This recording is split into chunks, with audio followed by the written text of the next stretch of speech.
So, story update. 7 of our children auditioned for Juilliard and 3 were accepted. The oldest 2 auditioned for college, and the 5 younger ones auditioned for pre-college. Pearl, our viola player, was accepted to college, and Noah, our bass player, and Naomi, our violinist, were accepted to pre-college. We're still waiting to hear about financial aid for pre-college, but Pearl received a Covenor scholarship, which is a full scholarship for college. We are so grateful for the acceptances.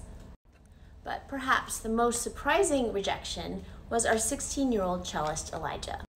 This was surprising because he's always been such a natural talent. At 2 years old, he could play the first 3 songs in the Suzuki cello book. By age 8, he could play Elegy. He won the Voce State Championship and other competitions. He was on America's Got Talent and NPR's From the Top. I think what may have happened was a replaying of Aesop's famous tale, The Tortoise and the Hare. The story is that the hare is naturally fast and the tortoise is slow. So the hare's like, I'm gonna win this race hands down. So the hare took a nap and the tortoise won. I think Elijah's natural ability may have allowed him to not be sufficiently scared to practice as long or as hard as he should have. This book, The Obstacle is the Way, is a great book.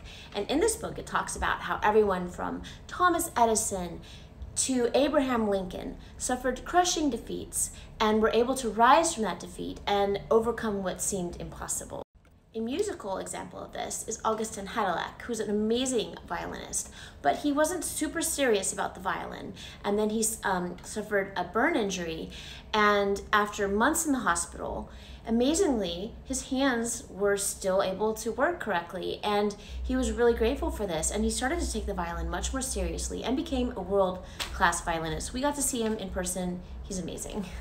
I am so grateful that Elijah had this wake-up call now, because pre-college is fun and it's a growing experience, but it's not nearly as consequential as college.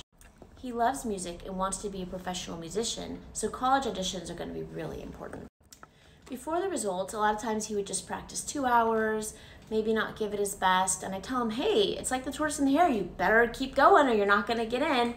And he didn't take me seriously. After the results, 4 hours. He's practiced for 4 hours a day now. If this setback can inspire Elijah to bring his cello playing to the next level, I think it could be perhaps the best thing that's happened to him in his musical career. So what's next? I'll have to make another video about it.